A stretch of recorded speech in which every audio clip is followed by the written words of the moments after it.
My name is Chuck Woods. I attended the University of Florida from September 1959 until December, graduating from graduate school in 1965. Well, I will never forget that day. I was sitting in my dormitory room on a Tuesday around 2 o'clock in the afternoon, and there was a knock on the door. And it was John Tileston. He was an investigator for the University Police Department, and said, would you come with me, or not would you, come with me to the University Police Department. And that was the first I knew about it, and they brought me into a room and said, we have information that you're a homosexual. And I said, you do? I said, where'd you get that from? And he declined to tell me where that information came from. And I denied it, of course. He showed me a letter from the university president, J. Wayne Wrights, saying that we want to help you with your problem. Of course, had I admitted to it, I would have been kicked out of the University of Florida. I told him that I'd tell my father, who was a colonel in the Army Corps of Engineers, and that he would probably end up suing the University of Florida over this. And I was really out on a limb. I didn't know that that would be the case, but that's what I told them.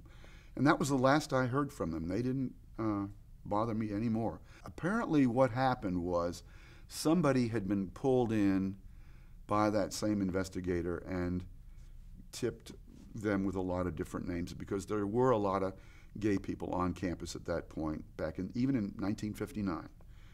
It wasn't like it is today, but there was still an underground network of people on campus that you knew, and so they were calling in students as well as faculty and staff and harassing them. I know that a lot of faculty members left the university. Faculty members were really scared to death about where this witch hunt was going to go. It cut across the entire campus.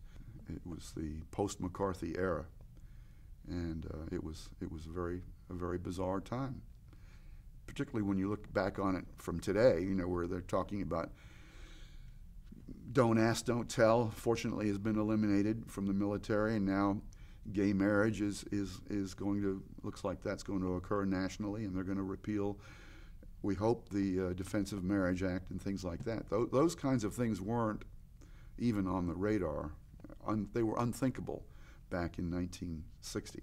The students today have so many things to be thankful for in terms of, I guess, many things they take for granted in terms of having a positive environment if they're, struggling with their own sexuality or have questions about whether they're gay or straight or whatever. I think the University of Florida has come a long way. I don't think that faculty would worry about being openly gay. I mean, I think the young people today don't even care about it. It's not an issue. Whereas back in the 50s and 60s, people were more concerned about, people's sexuality of all things.